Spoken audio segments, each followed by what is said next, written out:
ये रिकॉर्डिंग कर लीजिए।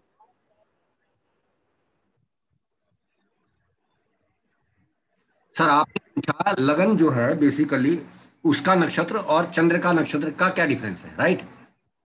जी सर। अब इसको ये समझिए सर, लगन जो है वो हमारे शरीर का प्रतिनिधित्व करता है। ठीक है सर। नक्षत्र है वो शरीर के विषय में जानकारी देगा, और जो चंद्रमा का नक्षत्र है वो मानसिकता को दर्शाएगा। और चंद्रमा का प्रभाव व्यक्ति विशेष पे बहुत ज्यादा रहता है, क्योंकि चंद्रमा को मनसो जात माना गया है। तो व्यक्ति विशेष पे चंद्र का जो नक्षत्र है उसका प्रभाव पूरे जीवन में रहता है। बहुधा कुछ विद्वान ये भी बोलते हैं कि अगर आप उससे रिलेटेड काम करते हैं तो जीवन में बहुत कामयाब होते हैं। उदाहरण के तौर पे एक सिंपल सा कहूंगा कि मेरा खुद का जो लगन है वो पुनर्वसु नक्षत्र है चंद्रमा का, और मेरे अष्टम भाव में पड़ता है, मिथुन राशि में, वृश्चिक लगन है मेरा।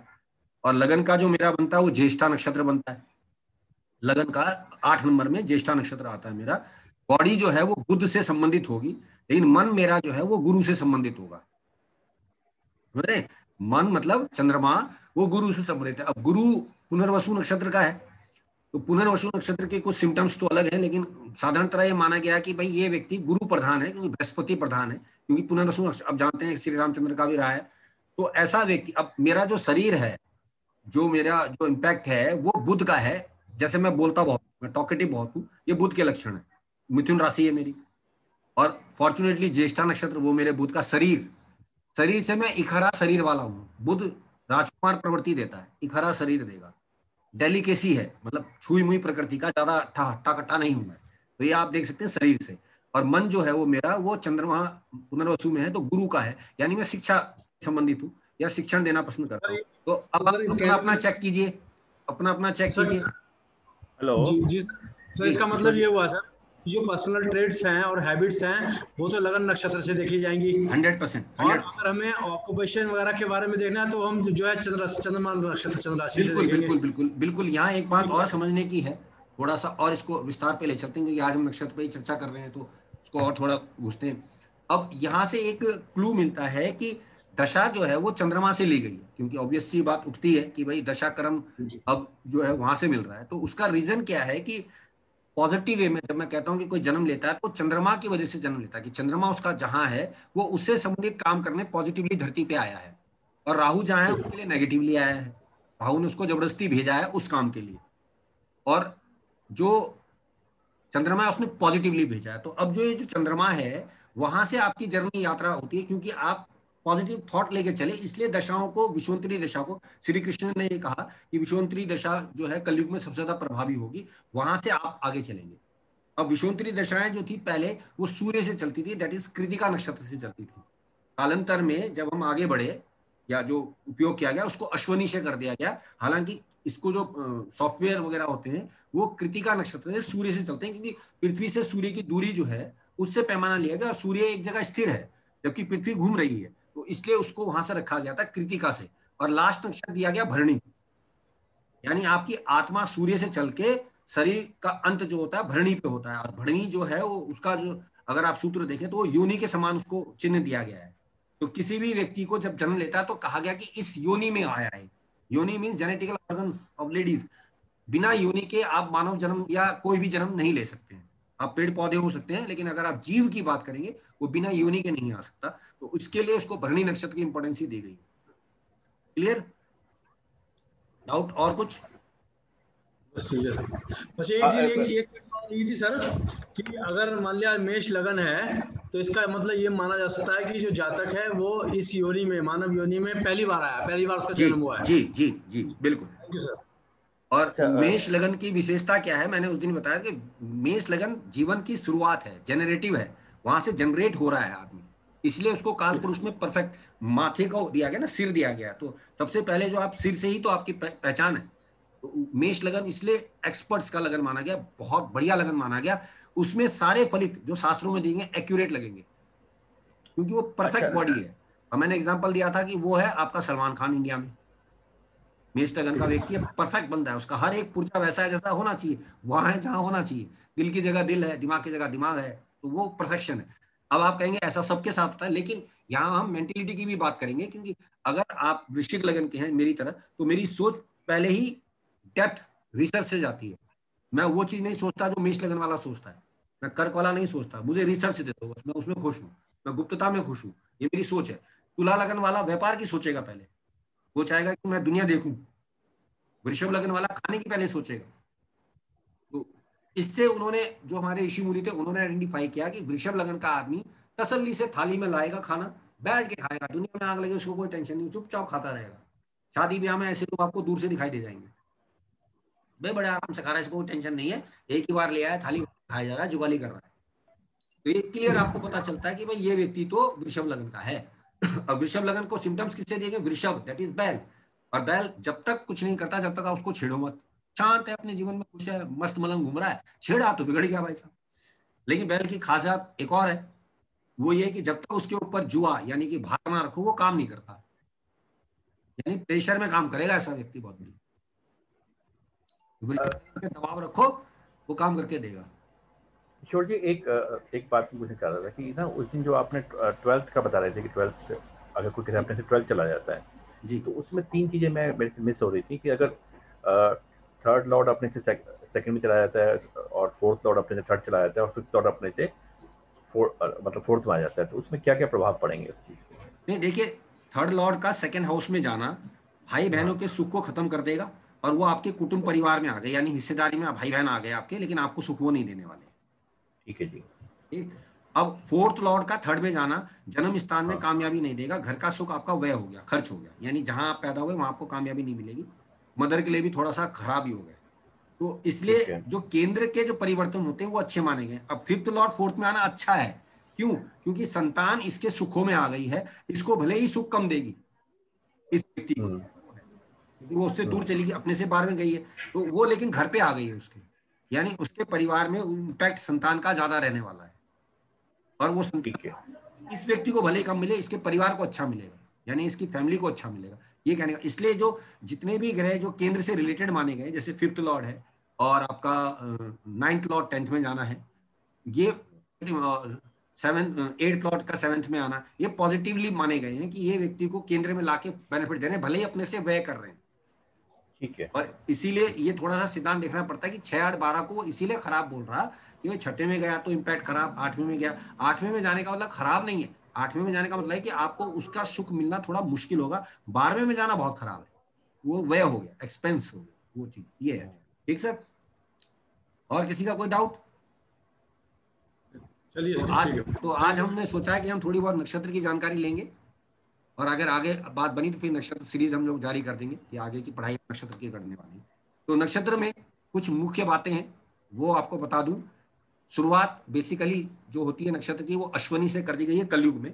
उससे पहले भी जो था, पहले जैसे मैंने बताया कि कृतिका से लिया जाता था, लेकिन अब क्योंकि हमने जब ये आगे सॉफ्टवेयर डेवलप किए तो केतु से रख लिया गया, और केतु को बेसिकली मोक्ष कारक माना गया है। ये माना गया है कि ऐसा व्यक्ति ईश्वर से डिटैच करके, अपने आप को छोड़ के, केतु का काम है डिटैचमेंट, तो जब आत्मा ईश्वर को छोड़कर आई है, अब आई है तो मतलब वो वहां से चल पड़ी, ईश्वर को छोड़ दिया और वो चल रही है, अभी आई मतलब धरती पे प्रवेश नहीं हुआ है, ये है केतु। समझ रहे? आत्मा भगवान से निकल पड़ी कि भाई मुझे जन्म लेना है, प्रोसेसिंग में है, अंदर चल रही है, आ रही है, लेकिन अभी वो अंदर नहीं आई है, ये है केतु। तो ऐसा व्यक्ति जो होगा केतु प्रधान व्यक्ति, वो ये है, उसको नहीं पता जीवन में कैसे चलना है, क्योंकि वो पहली बार वो आत्मा आ रही है। और हम ये बात कर रहे हैं मेष लगन के लिए, अभी केतु के अश्विनी नक्षत्र की बात कर रहे हैं। ठीक। और मैंने पहले बताया था कि 1 से लेके 4 तक की जर्नी आदमी की होती है। आप अगर मेष लगन के हैं तो कर्क लगन लास्ट में जो रेवती नक्षत्र देगा, सॉरी कर्क का जो नक्षत्र आएगा लास्ट में श्लेषा, वहां तक आपकी जर्नी है, क्योंकि उसमें 120 साल आ जाएंगे, उससे आगे आप नहीं जाने वाले। और वहां तक भी नहीं जाता आदमी तो 50-60 में ढेर हो जाता है, लेकिन 120 साल उतने एरिया में खत्म हो जाते हैं।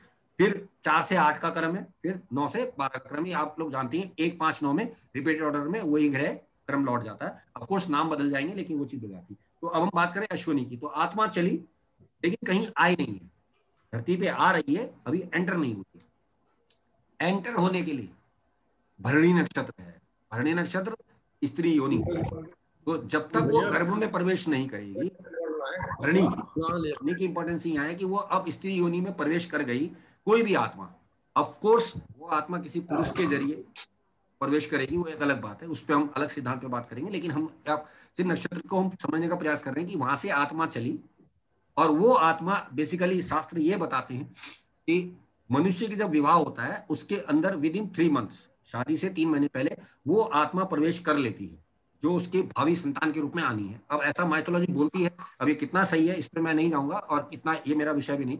मेरा कंसर्न सिर्फ ये है कि वो आत्मा कि इस पुरुष से कुछ लेना है संतान के रूप में या किसी जन्म का कोई पैतृक ऋण वगैरह, वो प्रवेश करती है 3 महीने बिफोर मैरिज, और वो उसकी साइकोलॉजी पूरी चेंज कर देती है, विवाह को लेकर उसकी भ्रांतियां, टेंडेंसीज, सेक्सुअल डिजायर सब चेंज कर देती है वो आत्मा।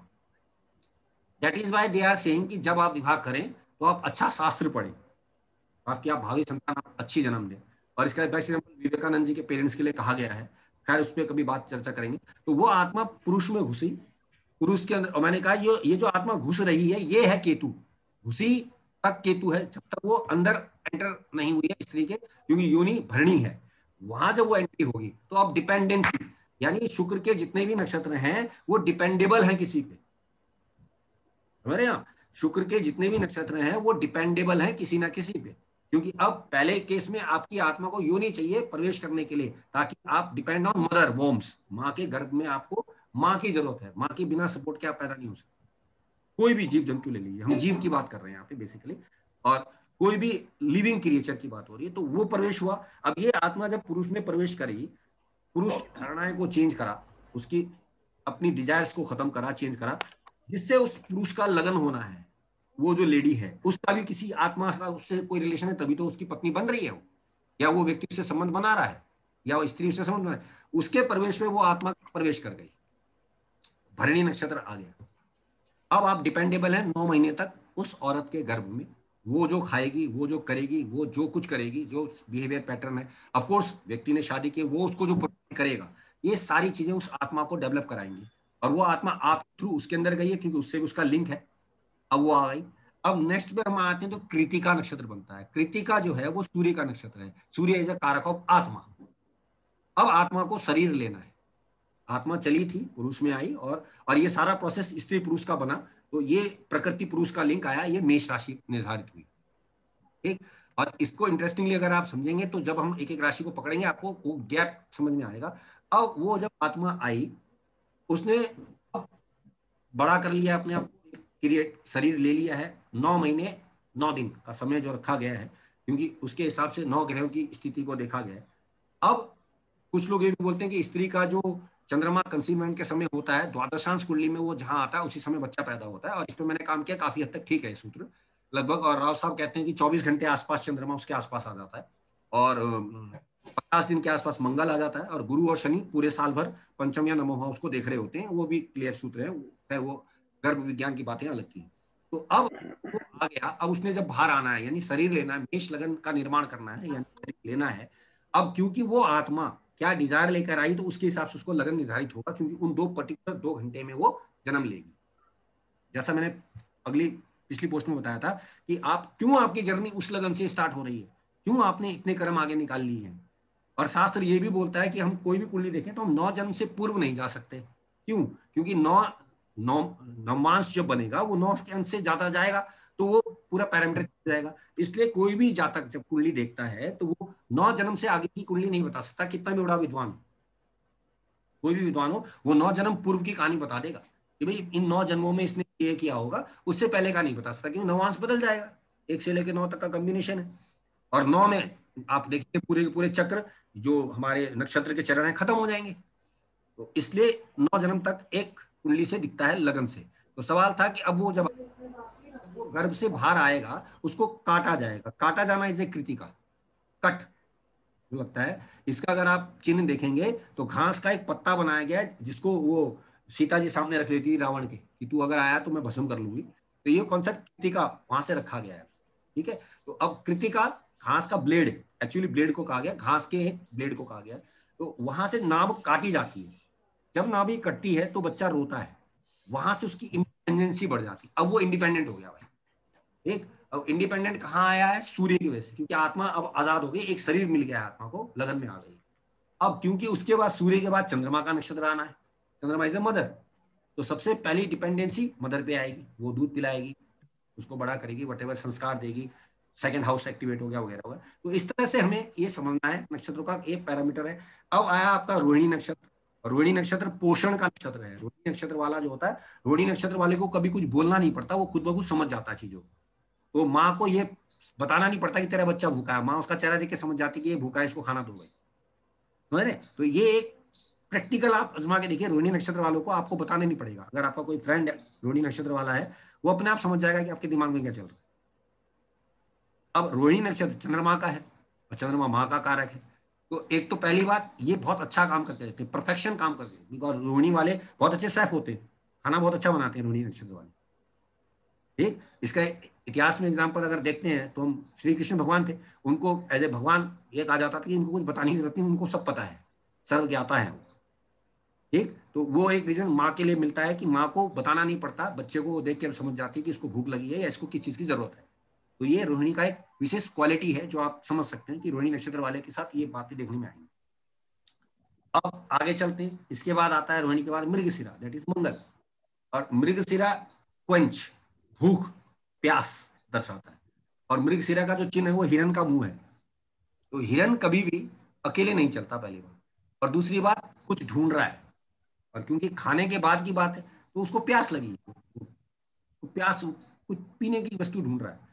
तो हिरण आप देखिए हमेशा अकेला नहीं दिखेगा, ग्रुप में दिखेगा। तो मृगशिरा वाले ज्यादातर, क्योंकि यहाँ से मिथुन राशि का निर्माण होना शुरू हो जाएगा, अकेले जाना पसंद नहीं करते हैं, ग्रुप्स में रहना पसंद करते हैं। इसका एक और सिम्टम भी दिया गया है, दैट इज हिरन, ओ सॉरी खरगोश। खरगोश भी जोड़े में रहना पसंद करते हैं, सिंगल नहीं रहना, उनके कान बड़े होते हैं। ठीक, मृगशिरा नक्षत्र, हिरन के कान बड़े होते हैं। ठीक, तो ये एक सिम्टम है समझने के लिए कि भाई नक्षत्र वाइज ये पॉसिबिलिटी। अभी हम इंट्रो दे रहे हैं, तो आगे चलेंगे कि क्या क्या है। तो यहाँ से क्वेंच, उसके अंदर एक ऐसी भूख है, खाना खा रखा है, पेट भरा हुआ, दिखता बहुत मासूम सा है क्योंकि भोजन कर रखा है।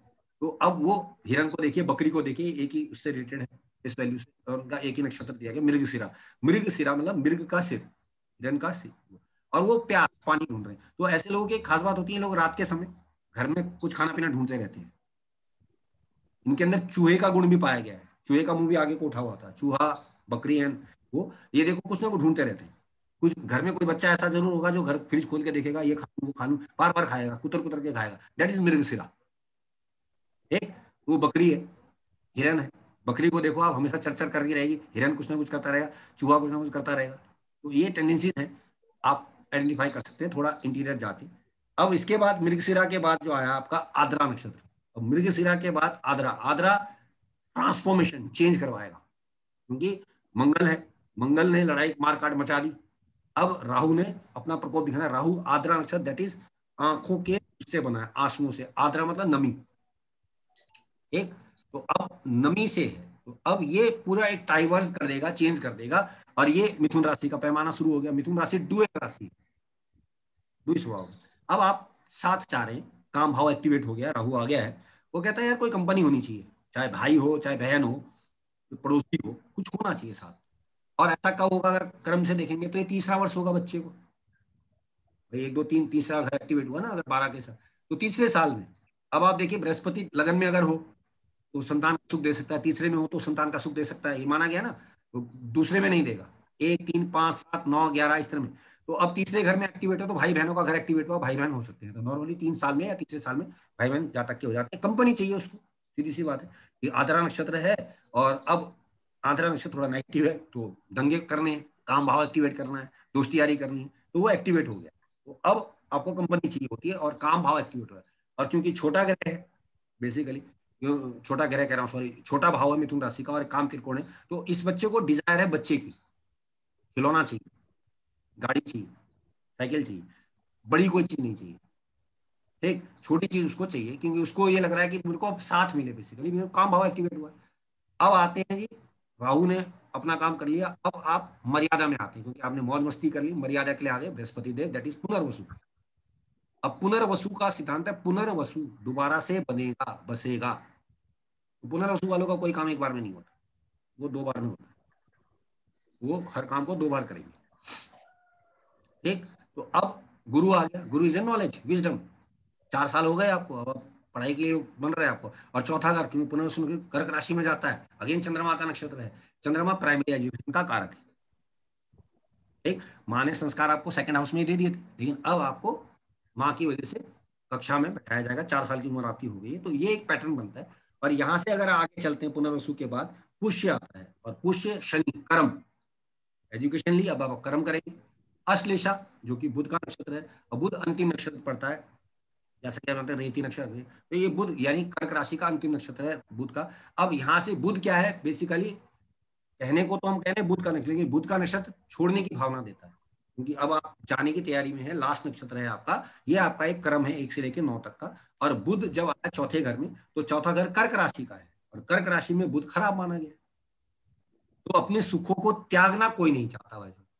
और बुध कहता है कि जा, अब तुझे जाना है, अब तेरी जर्नी पूरी, तो बुध को भेजना चाहता है, ठीक, लेकिन कर्क का घर है, सुख मिल रहे हैं तो आदमी जाना नहीं चाहता, तो कोई भी आदमी मरना नहीं चाहता।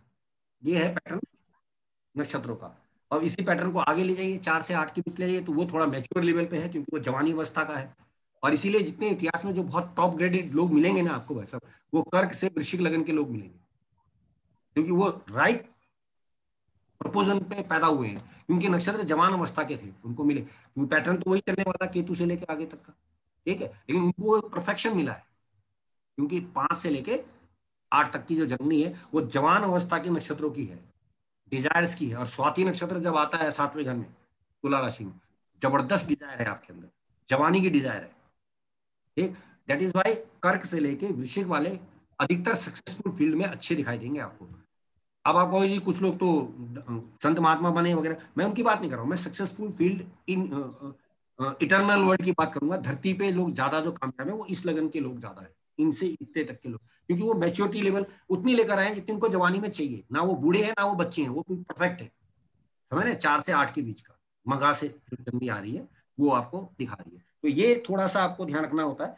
और उसके बाद अगर बात करें 9 से 12 की, तो वो बहुत मैच्योर लेवल से आए, बिहेवियर पैटर्न का मैच्योर है, वो जीवन का एक चरण भोग कर आए, वो अंतिम पड़ाव के लिए आए हैं, तो उनकी सोच उस लेवल की, और इसलिए चंद्रमा की इंपॉर्टेंस है। तो नक्षत्र रिपीट तो कर रहा है, लेकिन हर बार उसका पैटर्न एक अलग है।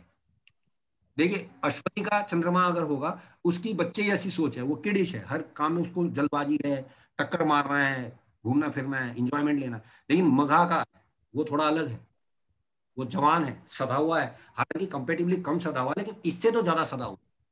तो ऐसा व्यक्ति बचपना नहीं करेगा, जवानी की जो गलतियां वो कर लेगा, लेकिन अगर मूल वाला है भाई साहब, वो नहीं करने वाला है, क्योंकि मूल वाला तो ऑलरेडी 3rd पे आया है, धनु राशि से आया है, उसकी जर्नी इंटेलेक्चुअल आगे की है, 9, 10, 11, 12 की, तो वो गलतियां कम करेगा।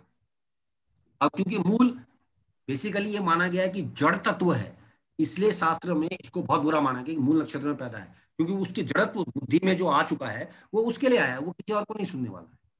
तो मूल नक्षत्र के लोगों को ज्यादा खतरनाक इसलिए माना गया है, वही मूलों में जन्म है इसका। मूल मतलब डिजायर्स, केतु की डिजायर है, आत्मा की डिजायर लेकर आया है। नेगेटिव है तो वैसे नेगेटिव है, पॉजिटिव है तो पॉजिटिव है। और केतु के नक्षत्र वाले खासतौर से आपको बहुत कम लोग बुरे मिलेंगे, बुरे in the sense materialistic world के लिए बुरे, कि मार काट मचा दे। आपने नहीं सुना होगा, आपने सुना होगा यार उसका राहु का नक्षत्र था, वो हत्या करता था। केतु का नक्षत्र वाला व्यक्ति केतु हत्या नहीं करता है। मैंने एक बार पूर्व में भी बताया था कि केतु वाली एनर्जी छोड़ने की एनर्जी है, डिपार्टेड एनर्जी है, क्योंकि वो ईश्वर को छोड़ के धरती पे आया है, वो हर चीज से भागता है, वो पंगा नहीं लेता, बोलता मेरे को नहीं करना, मैं जा रहा हूँ। आमतौर पर ये भ्रांति है कि मूल नक्षत्र में पैदा होने वाला जातक अपने मंदन साल को मामा को कुछ होता ही सर, तो ये क्या है, इससे क्या लिंक है? नहीं देखिए उसका रीजन क्या है, मैंने क्या कहा, केतु की एक एनर्जी है जो औरों से अलग कराएगी ना आपको। और क्योंकि अगर मूल की बात करें तो धनु राशि का है, और धनु भविष्य से संबंधित है आगे के लिए।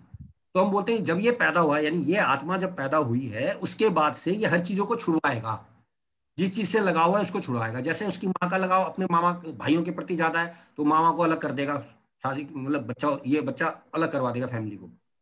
तो इस तरह की घटनाएं हम देखते हैं, और ये आसक्ति को तोड़ेगा, क्योंकि केतु आत्मा को बाहर कर रहा है, अलग हटा रहा है, तो इसलिए उसको बुरा माना गया। और उसको इसका पश्चाताप नहीं होता, बिकॉज उसका हेड नहीं है। अगर आप बोलते हो तेरी वजह से ऐसा हो, तो वो कहता मुझे, मैंने थोड़ी कहा था तुमने क्या, तुम जानो, मेरे को क्यों बीच में ला रहे। तो ये एटीट्यूड दे देगा, वो पश्चाताप नहीं करेगा, बिकॉज केतु का सिर नहीं है, उसको मोक्ष चाहिए बस। और धड़ जब कट के गिरा तो वो विष्णु के चरणों में गिरा, तो केतु हमेशा ऊपर देखता है, राहु वाला धरती पे देखता है, राहु वाले को जीवन में सब कुछ चाहिए, केतु वाले को कुछ नहीं चाहिए, वो हमेशा ऊपर देखता है। वो अपने बाप के भी नीचे नहीं दबना पसंद करता, क्योंकि वो तो मुक्ति ऊपर देख रहा है, केतु का सिर ऊपर है, प्रभु ऊपर है, वो ऊपर देख रहा है, इसलिए लगन में केतु को खराब कहा गया है। वो हमेशा ऊपर देखता है, नीचे देखता ही नहीं है। ठीक है ना, तो ये इस तरह से है। फिर इसका एक पैटर्न जो मैंने बताया, 1 5 9 जो हमारी राशियां रखी गई हैं, पांचवा घर सूर्य का है, सूर्य का आत्मा कारक। यहां से आत्मा चली 5 महीने बाद, 5वें महीने में वो गुरु के घर यानी धनु राशि में पहुंची, यानी ये पूरा क्रम हुआ आपका 5वां महीना। वहां से दोनों मिलकर यानी अब आत्मा और जीव शरीर में आए, दैट इज लगना, शरीर मिल गया। 9 महीने हो गए पूरे, तो 9 महीने में बच्चा पूरा पैदा होता है। ये वो क्रम है, पहले आत्मा आई, फिर आपका जीव, जीव बना, आत्मा को जगह मिली, गर्भ में आया जैसे मैंने बताया, फिर वो शरीर में आया, तो शरीर मंगल। इसलिए किसी की कुंडली में गुरु सूर्य मंगल की युति है तो ये क्षेत्र सिंहासन योग माना गया है।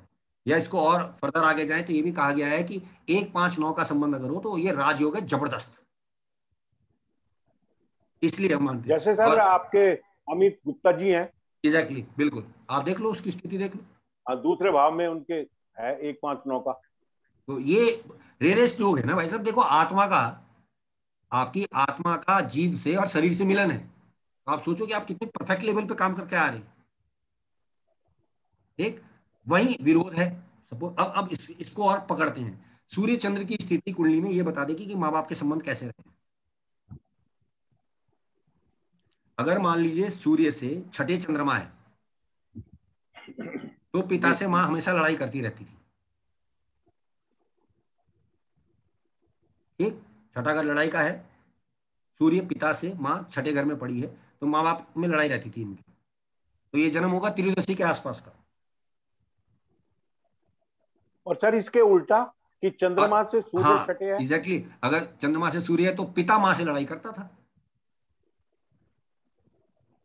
अब किसी भी ग्रह को किसी से छठे देख लो, समझ जाओ कि ये व्यक्ति उससे लड़ाई करता है।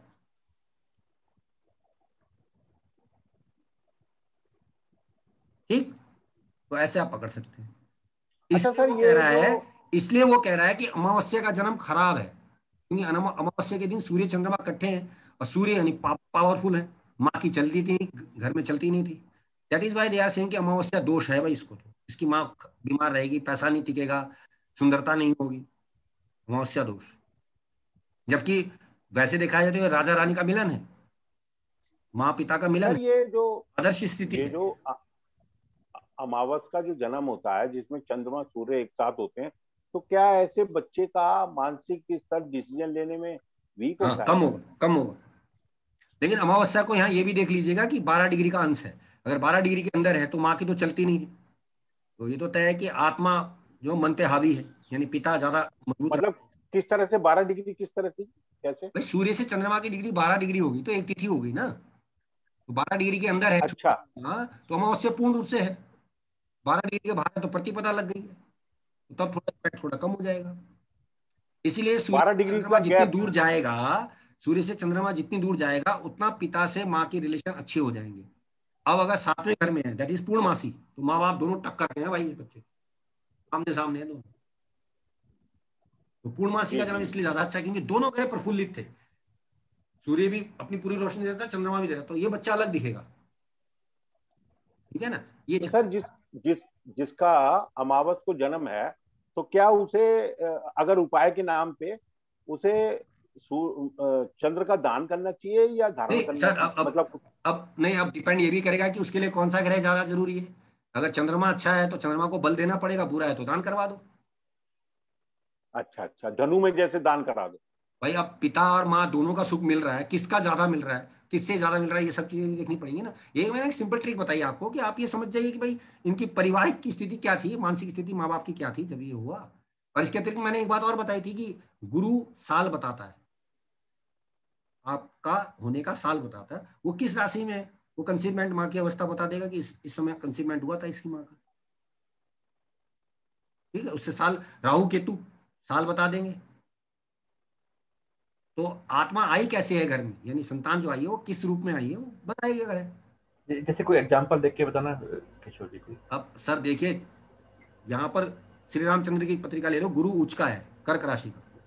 ठीक है जी। गुरु क्या है? जीव कारक, और वो ठीक है, यानी इस आत्मा को आने में खुशी थी धरती पे, ठीक है, क्योंकि वो उच्च का कर्क राशि सुखों से संबंधित है, वहां उच्च का है, समुद्र के पास की राशि है या पानी के आसपास की। माँ का मालिक चंद्रमा में, माँ भी बड़ी सुख थी उनकी, माँ को भी खुशी थी बच्चा हो रहा है, क्योंकि आपको पता है इतने सालों में हुए थे वो, ठीक है। अब क्योंकि यहाँ से अगर देखिए चंद्रमा लगन में है और सूर्य कुछ लोग बोलते हैं 10वें में है, कुछ लोग बोलते हैं 9वें भाव में, लेकिन अकॉर्डिंग टू राव साहब 9वें भाव में आएगा, क्योंकि सूर्य उसका नहीं हो सकता श्री रामचंद्र जी का, क्योंकि 108 डिग्री का अंश बनता है, तो 9वीं तिथि नहीं बनती है रामनवमी के दिन। तो खैर मान लेते हैं कि वो 10वें रहा हो या 9वें रहा हो, से ज्यादा फर्क नहीं पड़ेगा, नक्षत्र का फर्क पड़ेगा। तो अब देखिए कि माँ का ग्रह स्ट्रांग है, तो देखो उनकी माँ कितनी थी, 3 माँ थी ना, माँ पक्ष मजबूत है ना, उसका लगन में खुश है ना, जीव खुश है, उसने माँ से कभी शिकायतें नहीं की, ठीक है। ये इस तरह से आप देखेंगे। वहीं सूर्य चंद्रमा को आप देखिए तो ऐसे में आपको दिखेगा देवताओं की कुंडली में सूर्य चंद्रमा 4 और 10 के एक्सिस में मिलेंगे आपको ज्यादातर। श्री कृष्ण भगवान का लगन में चंद्रमा है और चतुर्थ भाव में चंद्रमा सूर्य है, तो 4-10 अगेन श्री रामचंद्र के अकॉर्डिंग, ठीक। तो ये इसलिए है कि पति पत्नी के संबंध यानी इनके माँ बाप के संबंध ठीक थे। वहीं अगर 6-8 है तो भैया दिक्कतें थी, लड़ाई कौन करता था ये भी समझ में आ गया, आमने सामने है तो भैया दोनों बलिष्ठ है, अमावस्या है तो भैया माँ की तो चल नहीं रही थी। तो इस तरह से हम पकड़ सकते हैं। द्विद्वादश खराब है, माँ के ठीक 3-11 पिता के ठीक पीछे माँ है, तो ये खराब है। तो इस तरह से आप पकड़ेंगे कि मेंटली इस बच्चे को क्या चीजें मिली हैं जब ये पैदा हुआ है। 3-11 में क्या 3-11 अच्छा है, 3-11 फिर भी अच्छी स्थिति है, क्योंकि 3-11 को फिर भी हम मानते हैं कि चंद्रमा हालांकि पावरफुल कम होगा, लेकिन ये अच्छी स्थिति है, लाभ की स्थिति है, 3-11 में लाभ की स्थिति, क्योंकि चंद्रमा अगर सूर्य से आगे निकल के तो उसका मतलब उसका उजाल का जन्म है। हाँ, ये तो मतलब नॉर्मल सिद्धांत है, अंधेरा उजाला। वो बेसिक कॉन्सेप्ट, वो ये बताने का कॉन्सेप्ट ये है कि माँ और बाप का रिलेशन कैसा था, ये मकसद है कि भाई आप शुक्ल पक्ष में हैं क्या कृष्ण पक्ष में, किसकी वैल्यू घट रही थी, बढ़ रही थी, बस वो एक पैरामीटर है चेक करने का, ठीक। और भारतीय संस्कृति तो आप जानते हैं कि फादर डोमिनेटेड है, तो पिता को हमेशा आगे माना गया है, ये एक बात है। कुंडली से सूर्य चंद्र की स्थिति से ये समझ सकते हैं कि परिवार में जब ये आया तो क्या स्थिति थी। साल बृहस्पति से पकड़ सकते हैं, राहु से पकड़ सकते हैं। अगर बृहस्पति मान लो सपोज करो तुला राशि का था, तो तुला राशि बताता है कि कोई आयोजन हुआ था घर में जब ये बच्चा कंसीव हुआ है, तो आप उनके पेरेंट्स से पूछ के देखिए, वो बताएंगे कि हाँ यार हमने पार्टी की थी, उसके बाद ये बच्चा हुआ हमारे यहाँ, ठीक है। तुला राशि ससुर सर्कल की है। जैसे मैं एक एग्जांपल बताता हूँ, बृहस्पति था उसमें मीन राशि में, तो वो क्या शो करता है? लॉन्ग यात्रा, कोई धार्मिक लंबी यात्रा करके इसके पेरेंट्स आए होंगे या कोई मन्नत मांगी होगी तब ये बच्चा हुआ होगा। हाँ, इसमें उसका मैंने देखा उस लड़के का कि उस समय उन्होंने अपने घर में एक बड़ा आयोजन किया था धार्मिक इस बच्चे का, जैसे जगराता जगाया, तो उसके 1 महीने बाद मैंने कहा नहीं, ये देखिए सर क्या है कि प्रॉब्लम क्या है कि हम लोग वहां तक सोचते नहीं है। कल मेरे पे 2 कुंडली आई, दोनों मियाँ बीवी थे, दोनों का वृश्चिक का गुरु था, तो मैंने कहा जब आप लोगों का कंसीवमेंट हुआ घर में ना बहुत खराब माहौल था, तो लड़के ने कहा कि हाँ मेरे दादा एक्सपायर हो रखे थे, वृश्चिक का था। उससे पूछा तो उसने कहा कि हाँ मेरी मौसी को कैंसर था और जब मैं मतलब होने वाली थी तो घर का माहौल खराब था, लेकिन मेरे होने के बाद वो डेथ हुई। और इंटरेस्टिंगली उसका भरणी नक्षत्र था, और भरणी नक्षत्र जब भी होता है तो डेथ के बाद बच्चा पैदा होता है घर में। और जैसे मेष राशि में जुपिटर आता है तो उसका क्या संबंध बनता है? वो तो मेष राशि नई राशि है ना, जनरेट कुछ नया कार्य किया गया था घर में, कुछ नई चीज की गई थी, तो और वो गुरु से जीव से रिलेटेड थी, इसलिए शास्त्रों में मेष राशि का गुरु अच्छा नहीं माना गया। अच्छा, मेष राशि का मतलब गुरु नया नया गुरु ये समझो आप, वो अच्छा नहीं माना वो अच्छा नहीं माना गया। मतलब ये टेक्निकल चीजें हैं जो हम लोग नहीं समझते। तो खैर हम बात करें नक्षत्रों की, तो नक्षत्रों में पहला तो क्लियर होगा कि भाई ये इस तरह से आना हुआ। अब अश्वनी नक्षत्र जो है वो केतु का नक्षत्र है, और केतु ट्विंस बताता है, क्योंकि वो जो आपको पता है सूर्य की कहानी है, वो ज्यादा डिटेल में मैं नहीं जाऊंगा कि सूर्य ने उनकी जो पहली पत्नी थी वो घोड़ी बन गई, तो फिर उनको पता चला शनि की माँ जो छाया के द्वारा कि वो घबरा गई, तो तब वो गए तो वो फिर घोड़े बने, तो उनसे जो मिलन हुआ उससे अश्विनी कुमार बने। उन बच्चों के जो मुंह थे वो घोड़ों की तरह थे और वो जुड़वा थे, ट्विंस थे। तो जब देवताओं ने कहा कि यार ये तो बहुत गलत हो रहा है और ये सूर्य पुत्र हैं, तो उन्होंने कहा कि नहीं मैं इनको एक ऐसा टैलेंट दे दूंगा कि ये बीमारी से लोगों को प्रोटेक्शन देंगे। तो अश्विनी नक्षत्र जो है वो बीमारी के लिए बहुत अच्छा है, फिजिशियन बहुत अच्छा माना गया है। तो ऐसे लोग डॉक्टर बहुत अच्छे हो सकते हैं, हीलर्स बहुत अच्छे हो सकते हैं अश्विनी नक्षत्र वाले, तो एक सिद्धांत समझने के लिए ट्विंस हो सकते हैं। तो जिनके भी 5वें भाव में अगर सिंह राशि पड़ती हो, मेष राशि पड़ती हो, धनु राशि पड़ती हो, या सूर्य चंद्रमा को जुड़वा ग्रह देख रहे हो, केतु का नक्षत्र हो, तो वो बच्चे ट्विंस हो सकते हैं, ऐसा दिखाई देता है।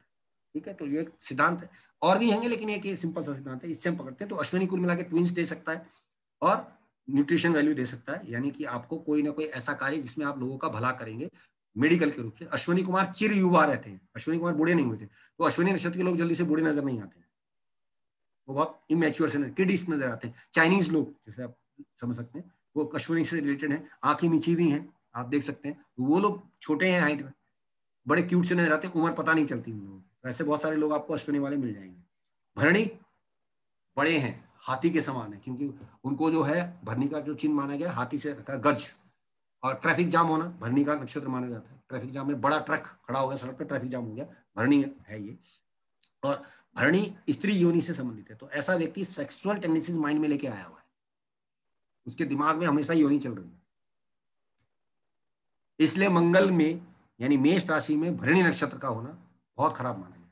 वो कहते हैं व्यभिचार का योग है, इसके दिमाग में ये चीजें चलती हैं। ठीक, और भरणी जैसा कि मैंने बताया भरण से संबंधित है, स्टोर करना चाहता है। अब आप गर्भ में आगे स्टोर करना चाहते हैं, तो ऐसे लोग अपने घर में बहुत सारा सामान पहले से भर के रखते हैं। आप देखिए भरणी वाले चीजें घर में स्टोर करके रखते हैं चीजों। इसको वो हम वेयर हाउस भी बोल सकते हैं, जहां घरों में चीजों को स्टोर किया जाता है। और जो आलू के वेयर हाउस होते हैं जैसे प्योर भरणी, ठीक, तो हम उससे आलू कारक है शुक्र का। तो ये एक देखने का तरीका है कि भरणी इज स्टोर। लेकिन भरणी की खास बात है कि डिपेंडेंसी रहेगी किसी पे, क्योंकि भरणी में जब बच्चा आएगा माँ पे डिपेंडेंट रहता है। तो भरणी नक्षत्र का व्यक्ति हमेशा किसी पे डिपेंड रहेगा। और क्योंकि भरणी शुक्र का है तो पत्नी पे हो सकता है, तो ऐसा व्यक्ति पत्नी में बहुत ज्यादा आसक्त या डिपेंडेबल होता है। और जबकि अश्विनी नक्षत्र डिपेंडेबल नहीं है, वो केतु है, वो भगवान से छोड़कर आया है, लेकिन उसको पता नहीं कि क्या करना है, नया नया आया है, तो वो हरकतें किडिश बच्चे वाली करता है। भरणी वाला माँ पे भरण पे योग पे बैठा है, उसको माँ से लेना है, डिपेंडेबल लेनी है। तीसरा है कृतिका, कृतिका कट का है, आत्मा अलग हो गई है, अब वो इंडिपेंडेंट खड़ा होना चाहता है। बच्चा जब खड़ा होने की अवस्था में आता है वो कृतिका है, आत्मा सूर्य, और इसलिए लगन में सूर्य को कारक माना गया है। ये बट्टा सेल्फ खड़ा, स्केलेटन सिस्टम डिनोटेड बाय सन, आप खड़ा होने के लिए आपको हड्डियों का ढांचा परफेक्ट मिल रहा है, पोषण सही मिल रहा है। ठीक, तो इसलिए सूर्य को रखा गया। तो ये सूर्य आइडेंटिफाई कर देगा कि भाई सूर्य अच्छा है तो इसकी हड्डी मजबूत है, शुक्र अच्छा है तो भरणी पोषण अच्छा है, बैंक बैलेंस अच्छा है। भरणी नक्षत्र के लोगों में भरणी का कारक यमराज है, तो डेथ होती है किसी की उसके होने से पहले, लेकिन इसके घर में होता सब कुछ है। भरणी नक्षत्र वाले अच्छे घर में पैदा होते हैं, रईस घर में, खाने पीने का सामान बहुत होता है। जबकि कृतिका वाला बिल्कुल गरीब है बेचारा, वो तो आए पहली बार है बेचारा, उसको ये नहीं पता करना क्या मुझे, कैसे जीना। ठीक, इससे आगे के 3 अभी आगे लेता हूँ क्योंकि अभी ये बंद हो रहा है, फिर से ज्वाइन कीजिएगा।